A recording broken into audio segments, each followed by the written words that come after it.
안녕하세요. 저는 서울에 살고 있는 30대 여성입니다. 말 못할 사연을 다루는 TV 프로나 유튜브가 있다는 건 이전에도 알고 있었지만 얼마 전까지만 해도 크게 관심이 없었어요. 제가 오늘 여러분께 설명할 사연을 겪고도 말이죠. 제가 충분히 견딜 수 있다고 생각했거든요. 또는 시간의 흐름에 따라 차츰 지워질 거라고 생각했고요. 그런데 그게 마음처럼 쉽게 되는 것 같지 않아 이렇게 사연을 보내게 됐습니다. 제 주변 사람들도 거의 모르는 일이고 아는 사람들과도 얘기하길 꺼리는 얘기인데 오늘 이곳에서 한번 털어놔 볼게요. 그럼 시작해 보겠습니다. 저는 20살 중후반의 나이에 이른 결혼을 했었습니다. 대학교 신입생 때부터 사귀던 남자친구와 확신이 들어서 하게 된 결혼이었죠. 그런데 그 결혼은 저희 부모님께서 반대하시던 결혼이었어요. 저희 집안과 남편 집안의 너무 큰 경제적 차이로 인해 부모님께서 남편을 인정하지 않으셨거든요. 사실 웬만한 사람이 오더라도 저희 부모님께 인정받기란 쉽지 않았습니다. 저희 집안이 경제적으로 굉장히 잘 사는 편에 속했거든요. 그냥 어느 정도 잘 사는 게 아니라 서울 노른자 땅에 빌딩과 건물이 몇 채씩 있었으니까요. 그러다 보니 부모님께서 생각하는 사위의 기준이 정말 높았어요. 물론 제가 생각하기에도 부모님께서 그만한 기준을 세워도 납득이 될 만한 상황이었습니다만 그러한 기준보다 중요한 건 제 마음과 결정이라고 생각했습니다. 하지만 부모님께서는 배우자에 대한 제 마음과 결정보단 자신들의 기준이 먼저였고 그래서 결혼을 반대하셨던 거죠.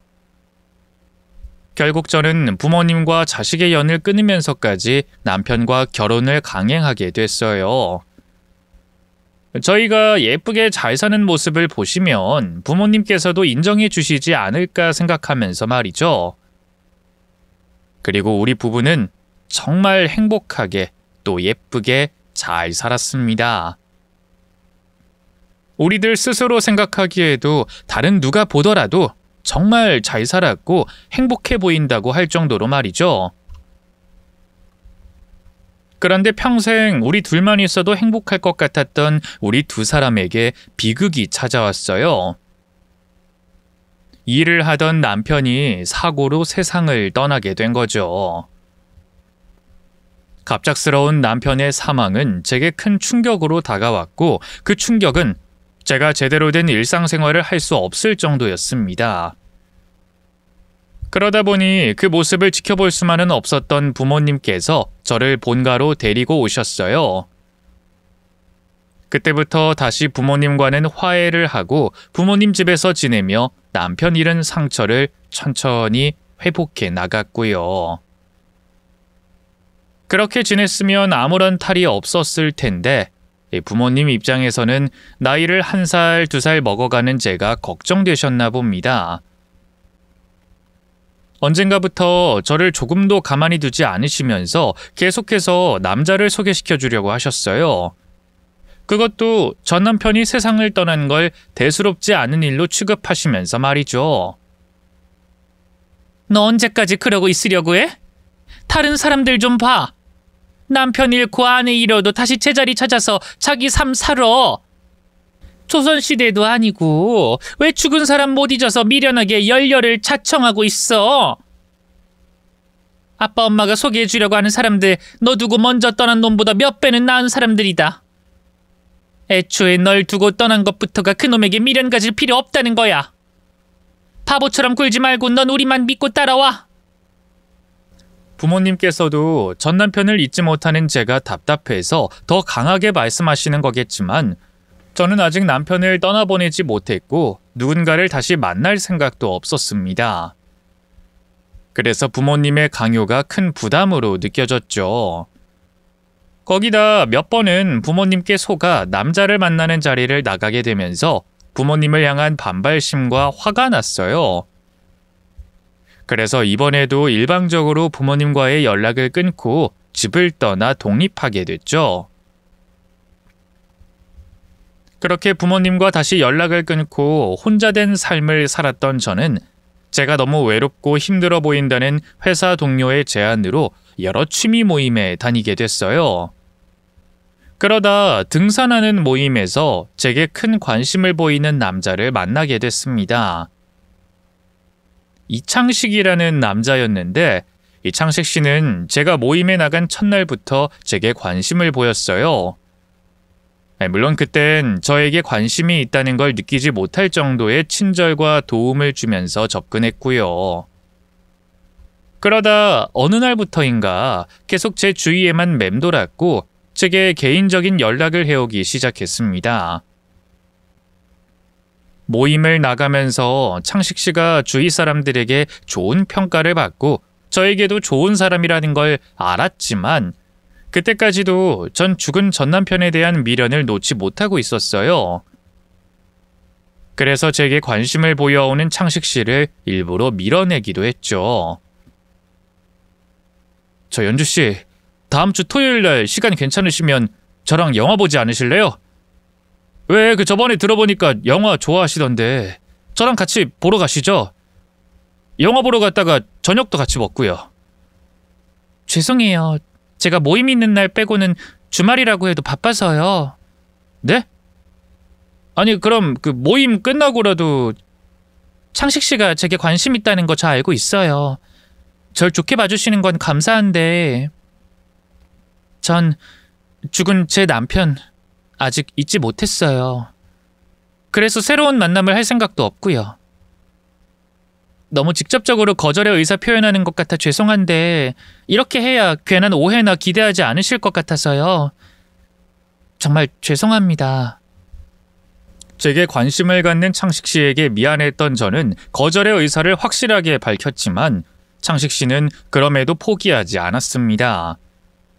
이전처럼 적극적으로 마음을 표현하진 않았지만 가끔 마음을 보여주며 저를 기다리겠다는 걸 확인시켜줬죠. 그런 창식 씨에게 미안한 마음이 생기면서 제 마음에도 균열이 가기 시작했어요. 그래서 미안한 마음에 보답해주고자 만났던 자리가 계속해서 이어졌고 저도 조금씩 창식 씨에게 마음을 열게 됐죠. 우리는 연인이 됐고 저도 아주 오랜만에 평범한 사람들처럼 행복한 감정을 느끼게 됐습니다. 연애를 시작하기 전 제가 결혼을 한번 했고 마음 한편에는 전 남편이 있다는 걸 알고도 이해를 해주던 창식 씨 덕분에 마음 편한 연애를 할 수 있었지만 그런 창식 씨에게도 말 못할 부분이 있었어요. 바로 저희 부모님에 관한 이야기였죠.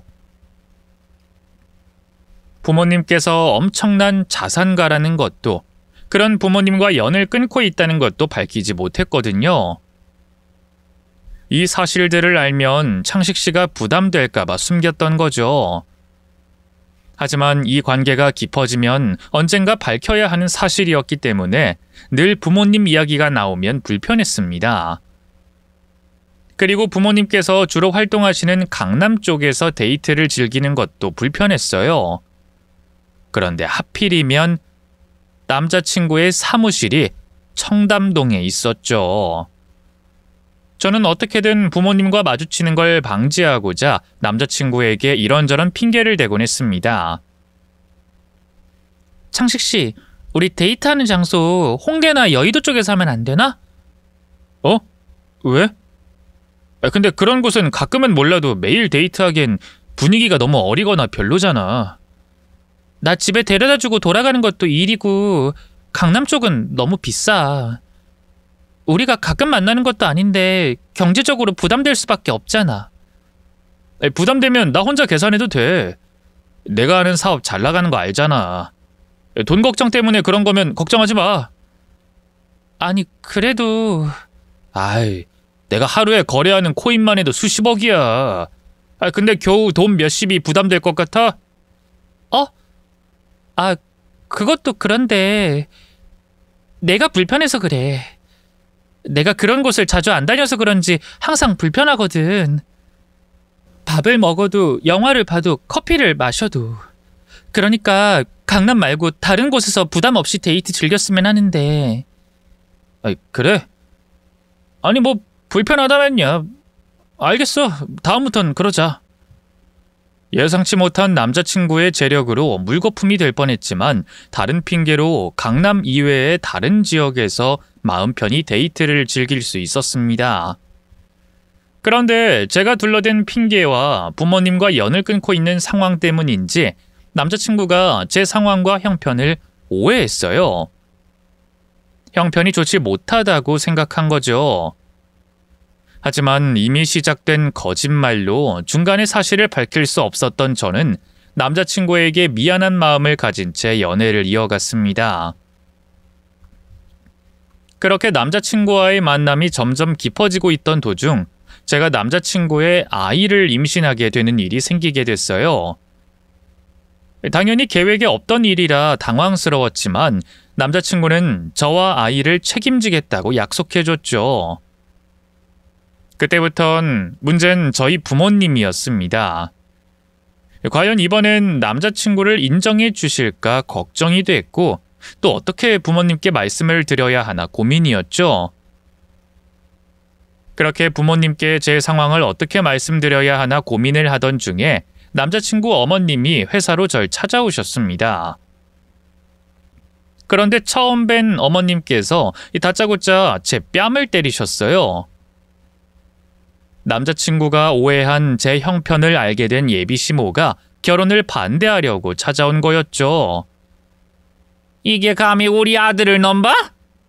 야, 뭐든 끼리끼리라고 했어. 우리 아들 네 년이 넘볼 아이가 아니라고? 어디 거지 같은 년이 내 아들 꿰차서 팔자 고치려고 해? 야, 너 기생충처럼 네 온 가족들 우리 아들 등 뒤에 착하고 달라붙어서 피 빨아먹으려고 하려는 계획 같은데 내가 그 꼴은 못 두고 봐. 우리 아들은 자수성가해서 그렇지 난 밑바닥부터 올라왔던 년이야.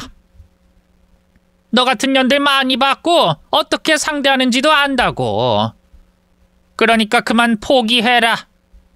뱃속의 애새끼는 네가 알아서 하고. 어머님, 저 그런 여자 아닙니다. 제가 창식 씨에게 먼저 말을 못해서 그렇지. 저희 부모님. 야! 너 회사에서 머리채 잡혀볼래? 이게 말을 한 번 알아듣지 못하네. 야, 나 내 아들 위해선 못할 거 없는 년이야. 지금 이 자리에서 네 머리채 잡고 네 배 찰 수도 있다고. 예비시보는 제가 남자친구의 돈을 노리고 접근한 거라고 생각했어요. 코인 사업을 하고 있던 남자친구의 재력이 제 예상보다 상당한 건 사실이었지만 저희 부모님에 비하면 세 발의 피였기 때문에 제가 돈을 노릴 이유는 없었죠. 거기다 저에게 돈은 부가적인 고려사항이었습니다. 필수가 아니었어요.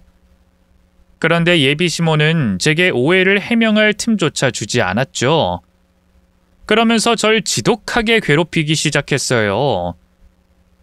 그런데 진짜 문제는 절 괴롭히는 예비시모에게 보호해줄 사람이 없었다는 거였습니다.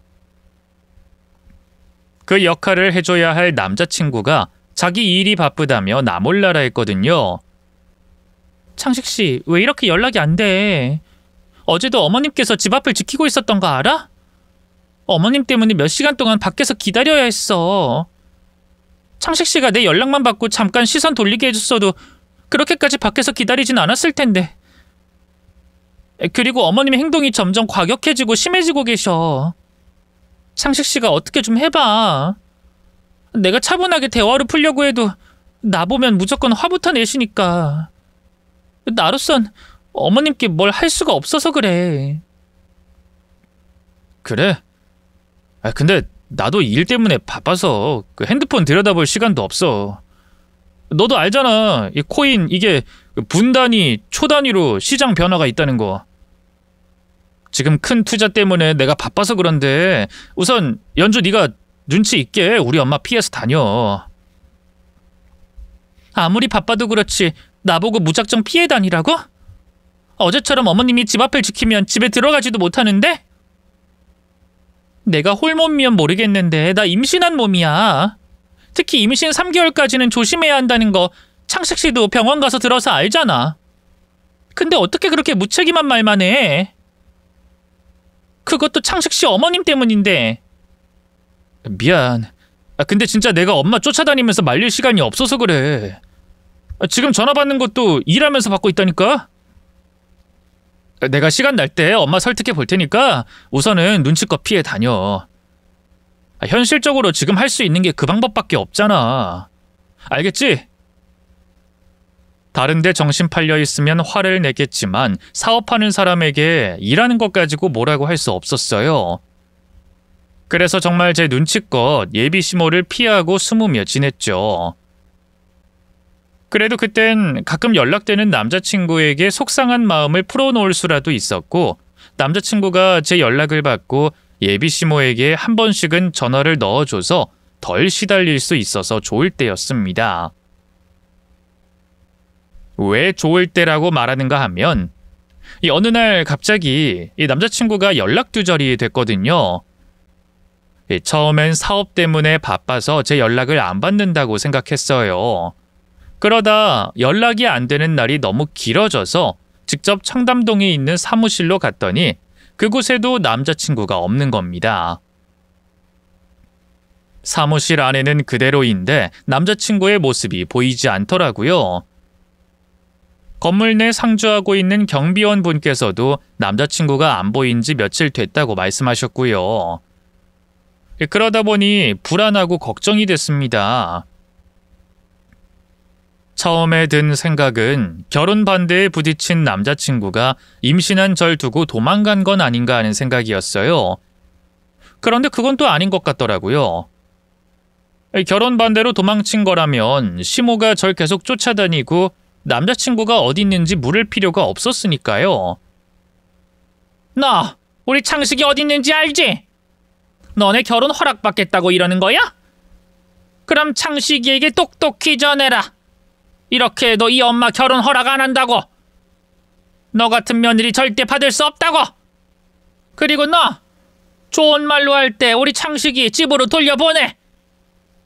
너 계속 우리 창식이 발목 잡고 있으면 내가 진짜 가만 안 둬. 그 사람 집에도 안 들어왔어요? 어머님 연락도 받지 않고요? 창식 씨 제 연락도 받질 않아요. 어디 있는지 모르겠고요. 이게 어디서 날 속이려고 해? 이것도 네가 우리 순진한 창식이 꼬셔서 하는 수작질이라는 거 다 안다. 그러니 네가 원하는 대로 되지 않을 테니 우리 아들 얼른 집으로 돌려보내. 알겠어? 어머님, 진짜 저도 창식 씨 행방 모른다니까요. 그래? 그거야 내가 네 뒤를 24시간 따라다니면 알겠지. 그러면 한 번은 꼬리가 밟히지 않겠어? 어디 누가 누구 머리 위에 있는지 한번 두고 보자. 남자친구가 연락 두절인 상황에 제가 남자친구를 숨기고 있다고 오해하고 있는 예비 시모는 저에 대한 괴롭힘과 감시의 정도를 높이기 시작했어요. 출퇴근하는 것도, 생필품을 사러 집 앞을 나가는 것도, 분리수거하는 것마저 신경이 쓰이고 스트레스를 받을 만큼 제게 큰 압박감으로 다가왔습니다. 제가 할 수 있는 거라곤 예비 시모의 시달림을 견디는 것밖에 없었어요. 거기다 그 당시엔 예비 시모에게 버릇없이 굴면 안 될 것 같아 말대꾸 한번 하지 못한 채 견뎌야 했죠. 그러다 보니 제가 받는 스트레스가 제가 느끼는 것보다 더 엄청났습니다. 밤과 새벽을 가리지 않고 들려오는 시모의 연락과 초인종 소리, 또 언제 어디서 나타날지 모르는 예비 시모 때문에 불안감이 최고조에 다다랐죠.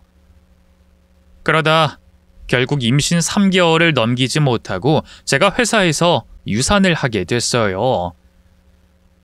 동료들의 도움으로 급히 병원에 도착할 수 있었지만 저도 모르게 이미 유산은 진행 중이었고 병원을 찾아간 날은 이미 늦었을 때였죠. 그렇게 전 너무 허무하게도 저에게 시어머니가 될 사람의 괴롭힘으로 아이를 유산하고 말았습니다. 또 유산한 제 곁엔 힘이 되어줄 남자친구도 가족도 없었어요. 남자친구는 연락 두절이 된 지 오래전이었고 부모님과는 제가 스스로 연락을 끊고 있었으니까요. 그러다 보니 너무 외로웠습니다. 혼자서 눈물을 흘리는 것도 유산의 통증을 견디는 것도 너무 힘들었죠. 결국 저는 염치 없지만 부모님께 먼저 연락을 드리고 제 상황을 설명하게 됐습니다. 그리고 병원에서 퇴원해 부모님 집으로 들어가 몸을 회복하게 됐죠. 그렇게 유산으로 힘든 몸과 마음을 부모님 집에서 회복하고 있었습니다. 그리고 그때까지 남자친구는 어떠한 연락도 없었어요. 제 전화도 받지 않고 제가 보낸 문자와 톡에 대한 답장도 없었죠. 하지만 제가 보낸 톡을 확인하는 걸 보면 분명 제가 어떤 일을 겪고 어떤 상태인지 알고 있는 것 같았습니다. 그래서 저의 상황을 알고도 연락 한 통 되지 않는 남자친구가 정말 미웠어요. 부모님의 위로도 제게 큰 위안이 됐지만 그때 그 당시 제게 정말 필요했던 사람은 남자친구였으니까요. 남자친구가 보고 싶기도 하면서도 절 예비시모에게서 보호해주지 않아 이런 일을 겪게 만든 남자친구에게 책임을 묻고 싶었습니다. 또 제 몸이 회복되어 갈수록 정신을 조금씩 차려갈수록 이번 유산에 책임이 있고 원인이라고 생각되는 예비시모에 대한 분노가 점점 더 커졌어요. 그래서 제가 유산한 줄 모르고 계속 전화를 걸어오는 예비시모의 번호를 차단하고 억지로라도 신경을 끄려고 했습니다. 그렇게 하지 않으면 유산한 슬픔과 시모에 대한 분노로 제 감정이 널뛰게 되어 안정을 취할 수 없었으니까요. 유산하고 몸을 회복해 나가던 저로서는 외부의 스트레스에 대한 원천적인 회피와 차단을 하는 게 제 몸을 위한 최선의 방법이었죠. 그렇게 제 몸을 회복하는 데만 신경을 쓰고 있던 중이었습니다. 어느 정도 회복한 몸과 마음으로 인해 움직이는 데 무리가 없다고 판단됐던 저는 제가 지내던 오피스텔에서 필요한 물건들을 가져오려고 했어요. 그런데 그곳에서 저를 잡으려고 잠복해 있던 예비시모와 마주치게 된 겁니다. 예비시모는 상황을 오해하고 있었어요. 우선 제가 유산한 줄 모르고 있었고 자신을 피해서 도망다닌다고 생각했습니다.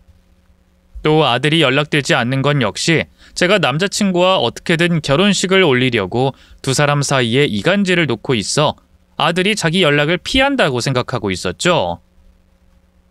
그러다 보니 말이 통하지 않았어요.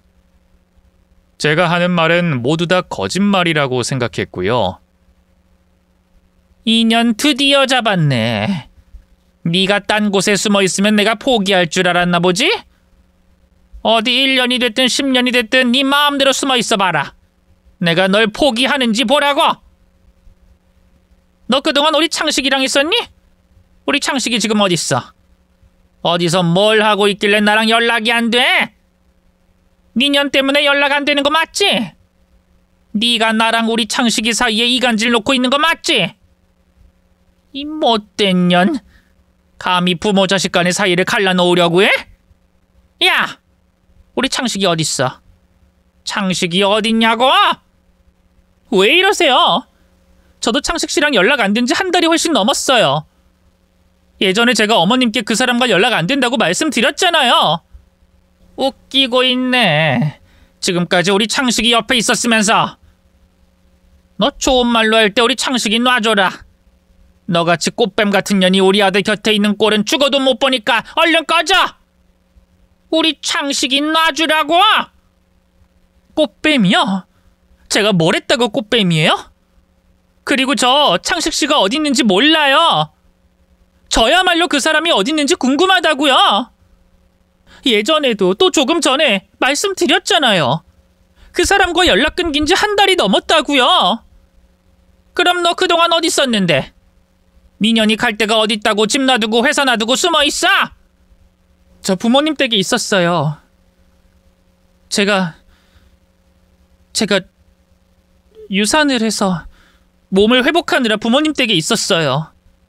뭐? 유산? 아이고, 인연이 이제 별별 수작질을 다 하네.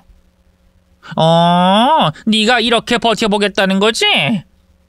처음에 내가 지면 네 마음대로 우리 창식이랑 결혼해서 팔자 필 줄 알았는데 나 때문에 네 마음대로 안 되니까 이제 낳고 보겠다는 거지? 뱃속에 애 나오면 그땐 법적으로든 뭐든 걸고 넘어져서 우리 아들 발목 잡을 수 있고 나도 어쩔 수 없을 것 같으니까. 이런 식으로 나오겠다는 거지? 이 교활한 년. 내가 네 계획대로 되도록 놔둘 줄 알아? 그래, 오늘 아주 끝장을 보자. 나 내 아들 너 같은 년에게 빼앗길 수도 없고 너 같은 꽃뱀 따위가 내 아들의 새끼 낳는 꼴도 못 봐. 그러니까 오늘 아주 끝을 내자. 아니, 내가 끝을 낸다.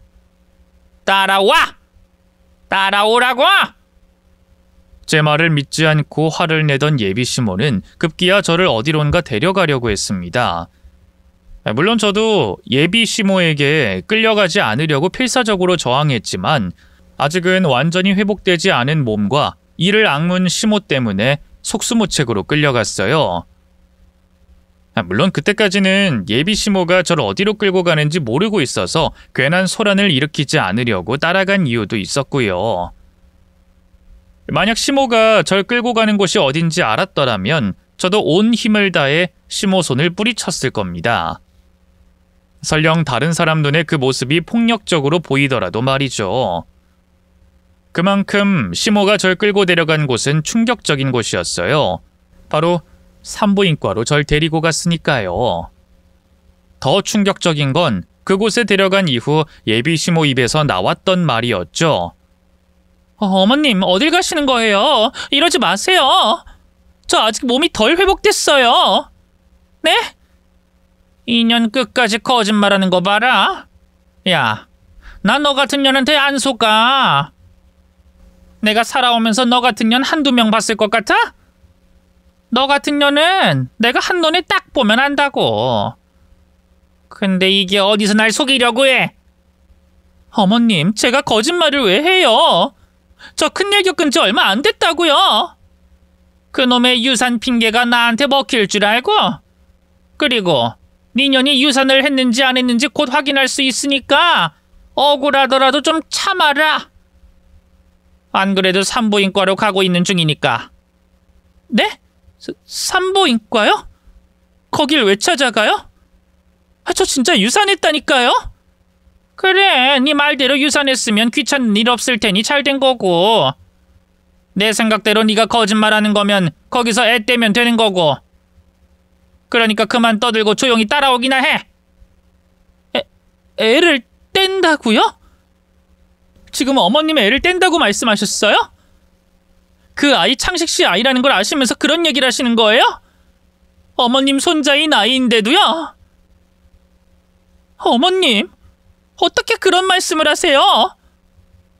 제 말이 거짓말이라고 생각하시는 건 어떻게든 이해하겠지만 이건 정말 너무하시잖아요. 저랑 창식 씨 아이이자 어머님 손주인데 한 생명인데. 아이고, 그걸 생명이라고 생각하고 있었어? 네 팔자 바꿔줄 도구라고 생각하지 않았고. 너 그런 가식적인 표정과 말 그만해라. 소름 돋으려고 하니까. 예비시모 입에선 저와 남자친구의 아이이자 예비시모의 손주인 아이를 떼겠다는 말까지 나왔습니다. 너무나도 충격적인 말이었어요. 아무리 절 오해하고 있고 밉다고 해도, 자기 아들이 귀하다고 해도 어떻게 그런 생각까지 하고 그 생각을 행동으로 옮길 수 있는지 싶어 경악할 정도였죠.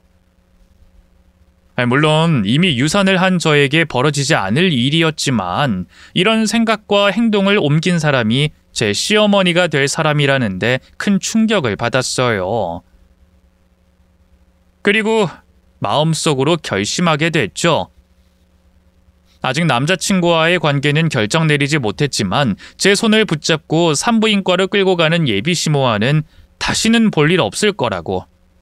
또 남자친구와 결혼하게 되더라도 내 시어머니, 내 가족으로서 인정하지 않겠다고 다짐했습니다. 그래서 그때부터는 다른 저항하지 않고 예비시모가 이끄는 대로 따라갔습니다. 어차피 유산한 저에게는 산부인과를 간다고 어떤 일이 벌어지는 게 아니었으니까요. 예비 시모가 절 산부인과로 데려가 제 뱃속에 있었을 아이를 어떻게 하려고 했다는데 이미 끝났던 거였으니까요. 그렇게 저는 제 나름대로 생각을 정리하고 마음의 결정을 내린 채 시모 손에 붙들려 산부인과로 갔죠. 예비 시모는 산부인과에 도착하자 신경질적인 반응을 보이며 막무가내로 아이를 지워달라고 요구했습니다. 간호사들은 갑작스러운 상황에 황당해했고요. 여기 제일 빨리 진료 볼 수 있는 의사로 부탁해요. 지금 얘 뱃속에 애가 있는지 없는지 확인해 달라고요. 그리고 애 있으면 그 애 지워줘요. 얼른! 저기 무슨 일 때문에 이러시는진 모르겠지만 저희 병원에서 이러시면 안 됩니다. 또 법이 개정돼 있지 않아서 그런 수술 아무렇게나 할 수 있는 것도 아니고요. 그래도 꼭 하셔야 된다면 모자보건법에 저촉되는 부분이 있는지 의사 선생님과 확인하신 후에 가능하세요. 그러니 잠시만 흥분 가라앉히시고 기다려 주시겠어요? 우선 진료 예약부터 해드릴게요. 안 되는 게 어딨어? 그리고 오늘 안에 다 끝내야 되는 일이야. 한시가 바쁘다고? 돈 때문에 그런 거라면 내가 우리 아들한테 받아서 돈이 얼마나 들던 간에 줄 테니까 최대한 빨리 검사해줘. 우리 아들 돈이 얼마나 많은 줄 알아? 지금 당장 필요하다면 내 카드 한도까지 다 긁어도 되니까 빨리 검사하고 애나 떼줘. 어서! 저기 이렇게 막무가내로 행동하시면 안 되세요. 사정이 어떠시든 간에 저희도 엄연한 법의 테두리 안에서 어머, 저기 법의 테두리? 웃기고 있네. 돈이면 뭐든 해주면서 다른 사람들 있다고 지키는 척하기는. 됐어. 너 같은 간호사 따위 말고 이 병원 원장 데려와. 원장이든 의사 선생님이든 이 병원 윗사람으로 데리고 오라고. 그리고 넌 저기 들어가 있어. 너네가 얼마나 지독한 년인지 알지? 도망가거나 경찰에 신고하거나 하기만 해봐라. 그땐 병원이 아니라 길바닥에서 내 손으로 애 떼게 될 거다. 알겠어? 야, 2년 애 지우기 전까지 못 나오게 해. 이 병원 원장이랑 내가 얘기 나눌 때까지 저기 빈방에 가둬두라고. 저기 잠깐만요. 이분 넌 걸리적거리지 말고 나와. 얼른 원장이나 데리고 나오라고. 그리고 넌 어서 들어가 있어. 막무가내인 예비 시모로 인해 병원은 한바탕 난리가 났습니다. 그 와중에 저는 일이 어떻게 되든 상관없다는 식으로 시모가 하라는 대로 해줬어요. 시모가 가리키는 빈방인 상담실 쪽으로 걸어가 제 손으로 문을 닫았죠. 그런데 시모를 상대하던 간호사분이 좀 이상했습니다. 막무가내인 시모의 행동에 어쩔 줄 몰라 하면서도 중간중간 절 알아보는 듯 제게 시선을 돌리고 무엇인가 말을 하려고 했거든요. 하지만 그때 저는 다른 게 눈에 들어올 때가 아니라 대수롭지 않게 생각했습니다. 그저 앞으로 제게 어떠한 선택지가 놓여 있는지, 남자친구와의 관계는 어떻게 결정 내릴지에 대한 생각으로 가득 차 있었죠. 그런데 그때 닫힌 방문 너머 들려오는 소리 때문에 제 신경이 밖으로 쏠리기 시작했어요. 난리를 치고 있던 시모를 막느라 급급하던 간호사분께서 조금 전과 반대로 시모에게 질문을 하고 있었거든요. 그것도 저에 관한 질문을 말이죠. 저기 안에 있는 분과 관계가 어떻게 되세요? 그리고 저분께서는 이 일에 동의를 하신 거예요? 야, 네가 무슨 상관이야? 넌 원장이나 데려와. 상관하지 말고. 원장 선생님들 모두 진료 중이시고 수술 중이세요.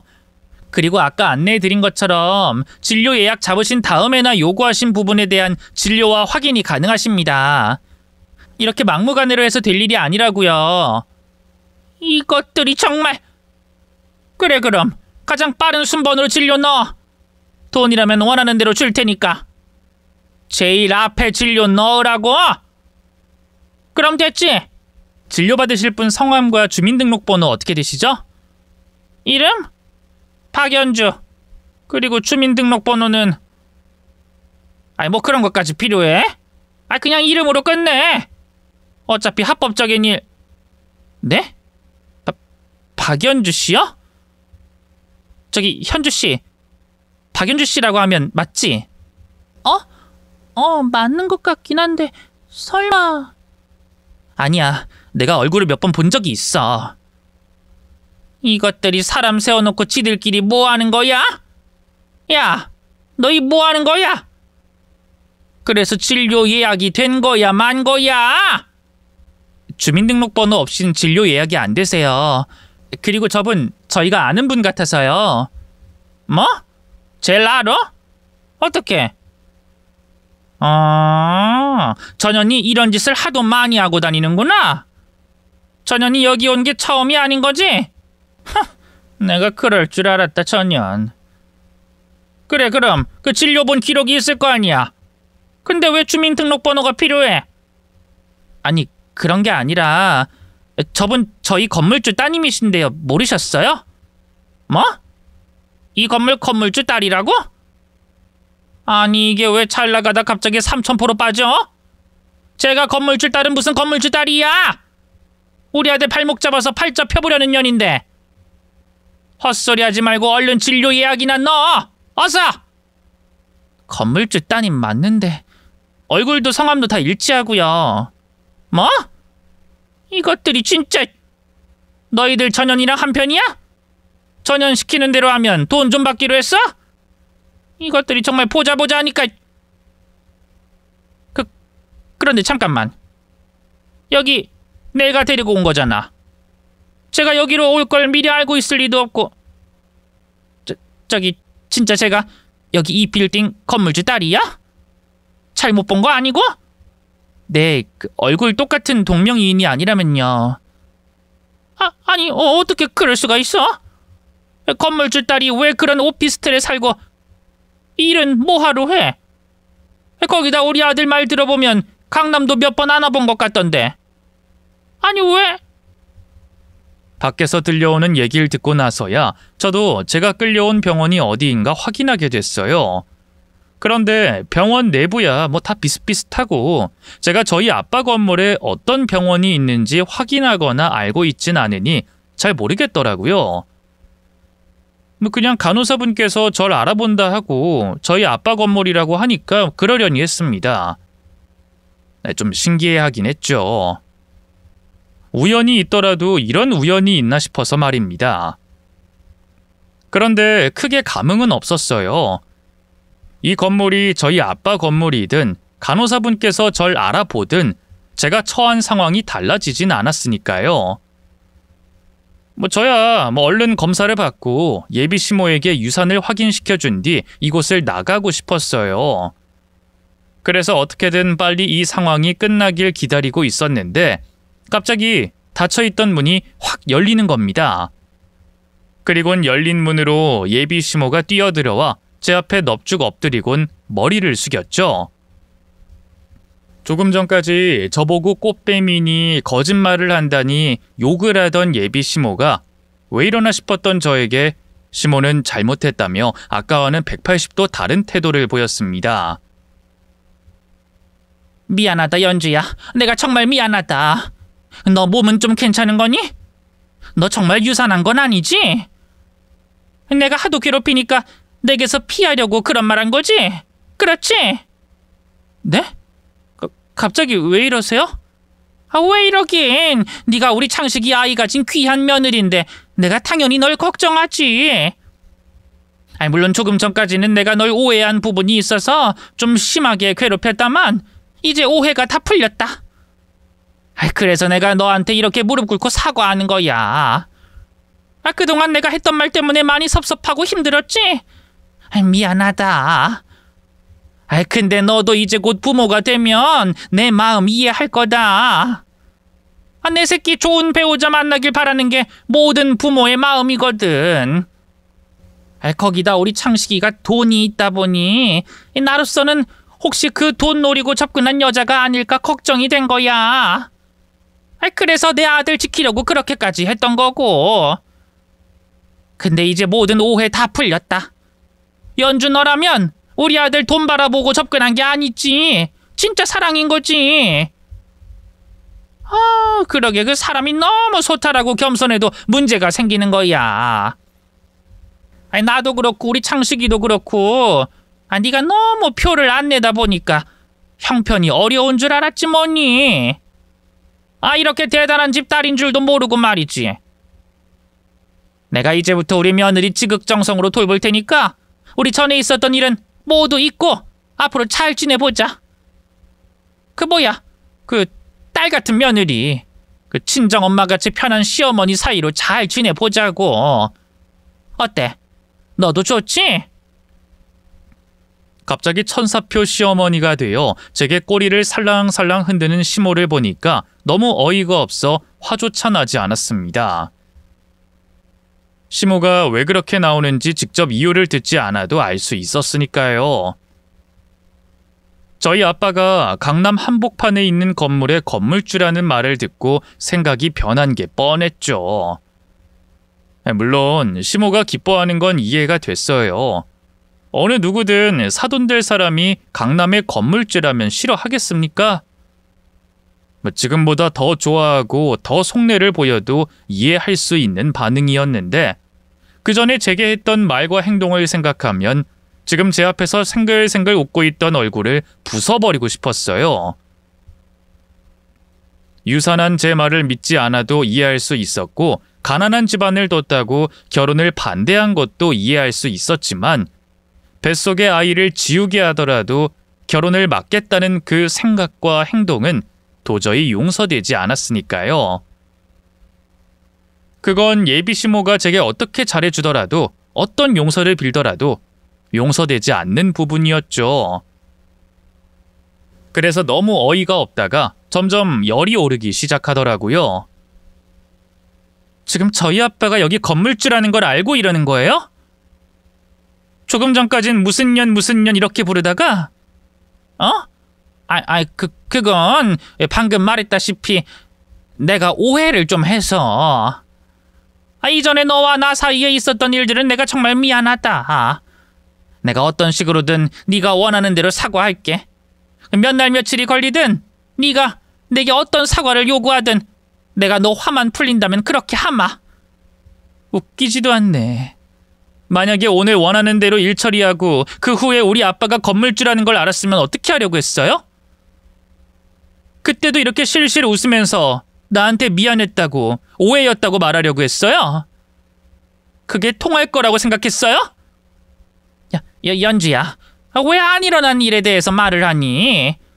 나도 오늘 널 여기로 데려온 것과 너한테 해서는 안 될 말을 한 거 후회 많이 하고 있어. 아무리 화가 난다고 결혼을 막아야 한다고 해도 해서 될 말이 있고 하지 말아야 하는 말이 있는데 내가 미안하다. 그리고 나도 그 겁만 주려고 했던 거야. 병원이 내가 해달라는 대로 해주는 것도 아니고 애를 그렇게 하는데 절차 없이 하는 건 불법이라는 걸 나도 아는데 설마 진짜 그러려고 널 데리고 왔겠니? 겁만 주려고 했던 거지. 물론 그렇더라도 내가 잘못했다는 건 알아. 그러니 이렇게 네 앞에 무릎 꿇고 사과하는 거고. 아까 그 난리를 쳐놓고 겁을 준 거라고? 진짜 가증스러운 인간이네. 아까 나한텐 거짓말한다며 뭐라고 하더니 어쩜 이렇게 거짓말을 입에 침도 안 바르고 해?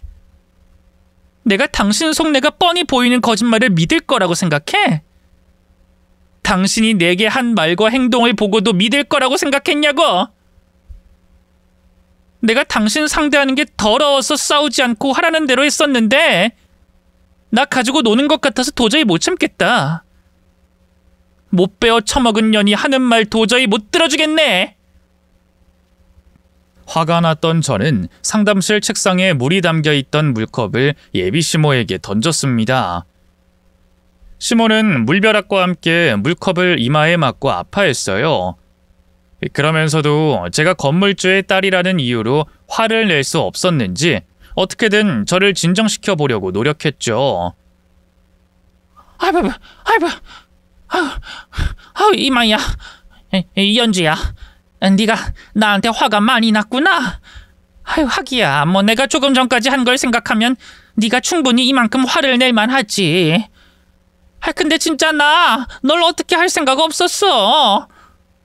네 뱃속에 있는 아이 나한테도 귀한 내 손자인데 내가 어떻게 그런 짓을 진짜로 할 수 있겠어? 그러니 내 말 좀 믿어주렴.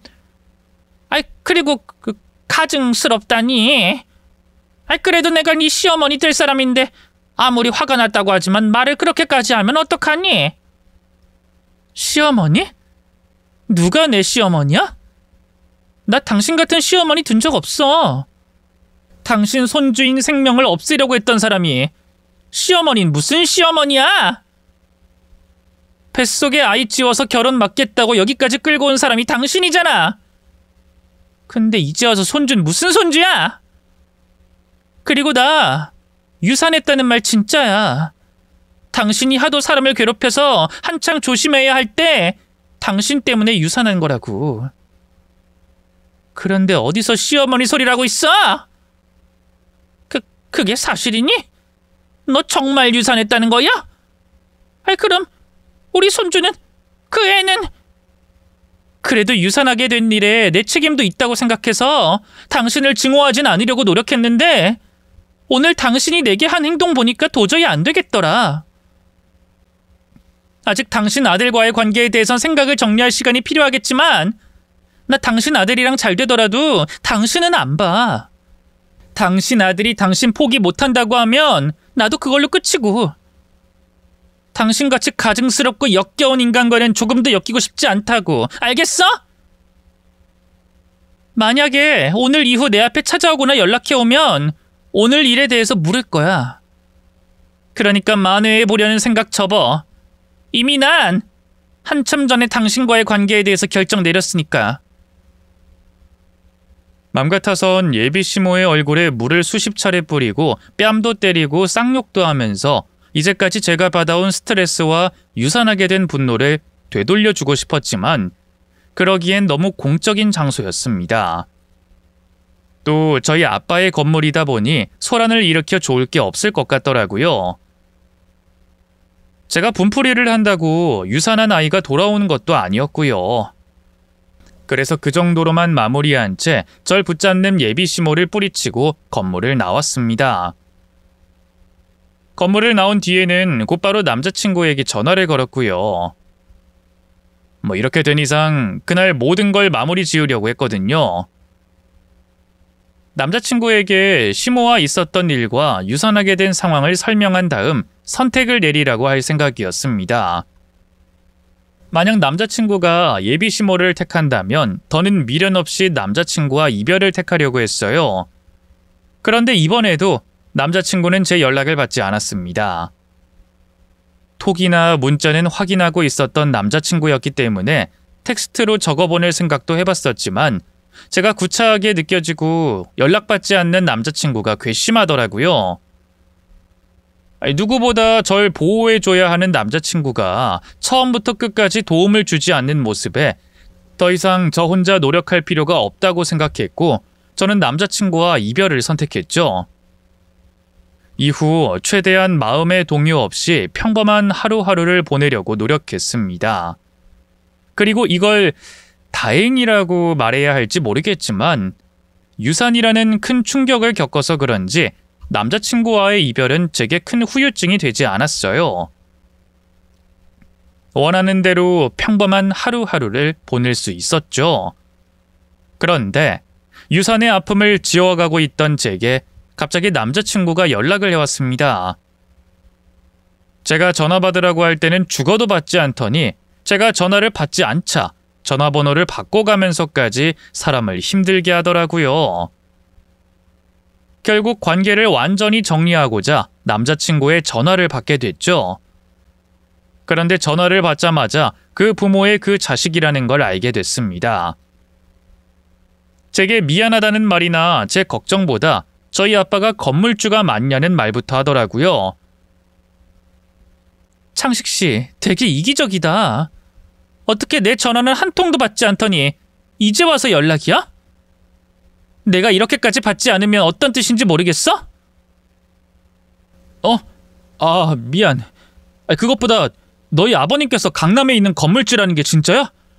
우리 엄마가 따로 알아보기로 거기 한 채가 아니라고 하던데 그게 진짜 맞아? 뭐? 건물? 지금 그게 와, 역시 진짜 우리 둘은 천생연분이 맞나봐. 어떻게 내가 힘들 때 이렇게 힘이 되는 사람을 만나냐? 와, 진짜. 지금 뭐라고 하는 거야?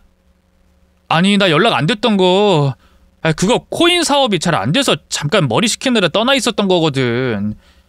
그래서 이제 연주 너랑 결혼하는 거든 뭐든 다 날아갔구나 싶었는데 엄마한테 온 문자를 본 거야. 그래서 계속 연락했던 건데 아버님께서 진짜 강남에 건물 주셨다니. 와, 진짜 사람 망하라는 법은 없구나. 우리 아빠가 건물주인 게 창식 씨 사업이랑 무슨 관계인데? 창식 씨 뭔가 단단히 착각하고 있는 모양인데 우리 이미 끝났어. 창식 씨 엄마라는 사람 때문에 한 번 끝났고 창식 씨가 내 연락 안 받을 때 완전히 끝났다고. 그리고 내가 어떤 일 겪고 있는 줄 알면서도 연락 한 통 없더니 우리 아빠가 건물주라고 하니까 연락을 해? 당신이나 당신 엄마나 참 속보이는 사람들이다. 낯짝도 두껍고 부끄러운 것도 없고 진짜 대단한 사람들이야. 연주야, 그게 무슨 소리야? 끝이라니. 이렇게 일방적으로 끝내는 법이 어딨어. 그리고 말했잖아. 나 사업이 망하기 일보 직전이라 문자 보고 말고 할 정신이 없었다니까. 물론 우리 엄마가 너 괴롭히는 건 알고 있었지만 네가 그렇게 힘들어할 거라고 생각은 못했어. 너 힘든 줄 알았으면 내가 엄마 말렸지. 쌍으로 웃기고 있네. 너희 모자 어디 거짓말 잘하기 대회에 있으면 거기 나가봐. 어쩜 거짓말을 하는데 막힘없이 술술 말하니? 내가 보낸 문자 톡 다 읽어놓고 몰랐다니. 거짓말을 해도 무슨... 야, 너희 엄마랑 너랑 어떻게든 나 다시 꿰어내보려고 노력 중인 것 같은데 나 절대 안 넘어가. 너 같은 쓰레기, 너희 엄마 같은 쓰레기 이제까지 만나고 상대한 걸로 충분해. 한때는 너와 결혼하고 너희 엄마를 내 시어머니로 모시려고 했던 나 때문에 충분히 자괴감 느낀다고. 그러니까 너도 헛된 꿈 꾸지 말고 나한테 연락하지 마라. 연주야, 진짜 오해야. 난 진짜 그때 제정신이 아니라서. 닥치라고! 그리고 우리 부모님께서 이 상황 다 아셨거든? 그래서 그냥은 못 넘어가시겠다고 하셔. 내가 유산하게 된 일에 대해서 너랑 너희 엄마한테 책임 묻는다고 하니까 변호사 구해놓고 준비하고 있어. 알겠니? 또 마지막으로 나 너랑 전화 끊으면 경찰에 신고할 거거든? 네가 스토커처럼 나 괴롭힌다고. 그러니까 한 번만 더 전화하면 스토킹법으로 처벌받는다? 알겠어? 그럼 끊어. 제가 남자친구에게 경고한 말은 단순히 겁을 주기 위한 말이 아니었습니다. 병원 관계자들로부터 그날의 이야기를 들었던 부모님께서 정말 법적인 조치를 취하려고 준비 중이었으니까요. 그리고 저 역시 경제적인 문제를 겪고 있는 남자친구가 쉽사리 떨어지지 않을 거라는 걸 알고 있었기 때문에 전화를 끊자마자 경찰에 신고했습니다. 이후 남자친구는 제 말을 가볍게 생각해 전화를 몇 번 걸었고 전 그 즉시 경찰에 연락해 남자친구가 경찰서로 가서 조사를 받게 만들었죠. 그리고 제가 유산하게 된 책임에 대해서도 예비시모였던 사람에게 물을 수 있었습니다. 물론 그렇게 한다고 제가 겪었던 아픔과 화를 온전히 풀 수 없었지만 그런 식으로라도 두 사람의 잘못과 책임을 물을 수 있어서 저 개인적으로는 만족했어요.